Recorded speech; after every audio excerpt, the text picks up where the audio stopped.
Give it up for Big Eddie.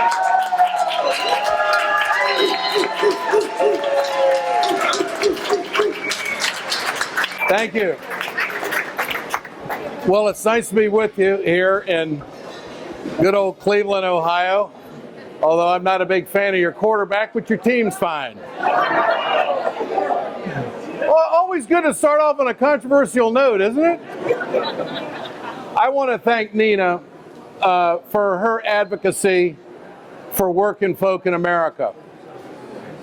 She is known throughout the cable world now because of the quality of person that she is and the genuine support and love for America that she has. And we became friends during the Senate bill fight, which of course we were victorious.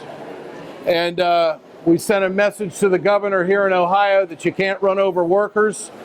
And I think that moderated him a little bit, but we all know if he ever had the political power, he'd do the same damn thing again. So don't forget that. So I think that, you know, this is what our political arena and our movement is about, to forge relationships and friendships. As Nina and I have got to know each other over the years, and the fights that she's been in for the voting rights that has taken place here in Ohio. And it takes all of us. It takes leadership, but it takes all of us. And I just want to tell you that it's important that we stay focused and move forward. And, you know, in my position of being a public figure, you can't do everything. Okay, you want to do a lot of different things, but to get something done, I believe that you got to be focused. My focus is on rebuilding the American middle class. I believe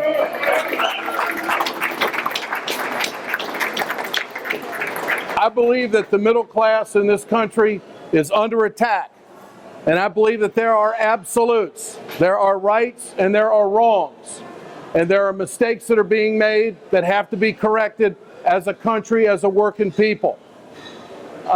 And we have to be honest with ourselves. Whereas we may support candidates, when they're wrong, we have to have the guts to speak up. We have to let them know what we want as a people and what's best for America. To give you an example, I was a staunch supporter of President Obama. I was one of the first broadcasters in the country to step out and say, this is new, this is fresh, this is different, this is positive, this will be good for America. And for the most part, it has been. There's not many presidents, well, there's no president that has been obstructed as much as President Obama, facing the number of filibusters in the Senate. No other presidents had to deal with a Congress that acts like this. And your own resident of Ohio finally stepped out of his job and said, take this job and shove it. So I think the president and his administration should feel somewhat vindicated that the architect and the quarterback of obstruction surrendered because his own party is in complete disarray. But this is about movement, not so much party. There's a lot of things that make up the Democratic Party. It takes a number of different movements to come together to make it happen. My focus is on building the great American middle class. I don't speak for any union. I don't work for any union, but I support every single union. And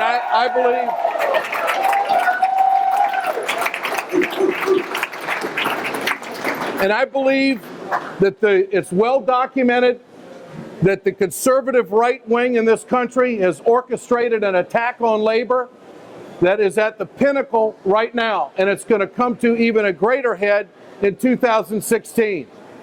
There are some real issues on the table when it comes to bargaining rights, when it comes to voices in the workplace, when it comes to making sure your pension's there, making sure your health care is there, and making sure that you're treated fairly in the workplace, you're trained properly, and it's a safe environment. All of these things are important to make a greater country. And we can't stop fighting for those things that keep us brilliant on the basics as Americans. Now, as far as President Obama goes, no one has ever been handed an economy like that goes back to the Great Depression. We were peeling off 800,000 jobs a month. He was handed an automobile industry that was in total collapse and in disarray. told them to get their act together, went against all the Republicans and supported an automobile loan which affected this state in a big way. That loan's been paid back, and the big three are kicking ass and taking names and competing globally. So when you think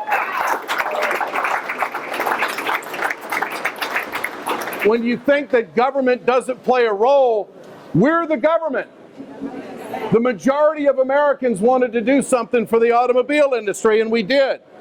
The majority of Americans wanted to do something for the uninsured, and we did. The majority of Americans wanted a stimulus package to save American jobs so there wouldn't be a greater ripple effect to hurt more Americans. All of those things were great things. The re-election was a wonderful thing.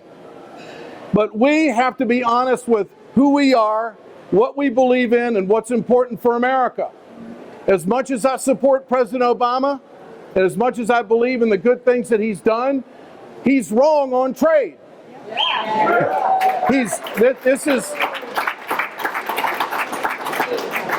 He's wrong on the Trans-Pacific Partnership.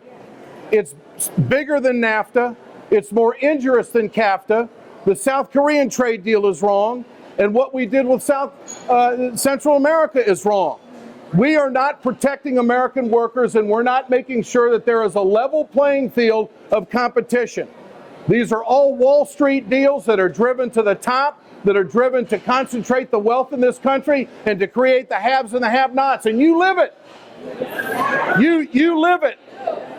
Because when you have the haves and the have-nots, you don't have everybody believing in public education. You don't have everybody believing that health care should be for all. You don't have everybody believing that bargaining rights is an important thing for Americans. So we're down to the core issues again in a big election. Now, all of us have to make our personal decisions. Organizations have to decide where they go. I'm not against any Democrat, but I can tell you who I'm for. I'm a Bernie Sanders guy. That's where I am.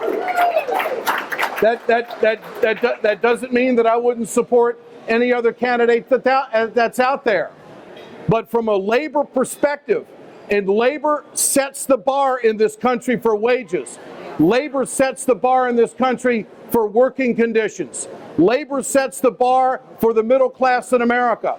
And everything that's negotiated is dealt from there on down. Well, obviously, as Karl Rove said, that labor unions in this country are the last firewall to destroy the Democratic Party in America. I mean, their attack has been on organized labor.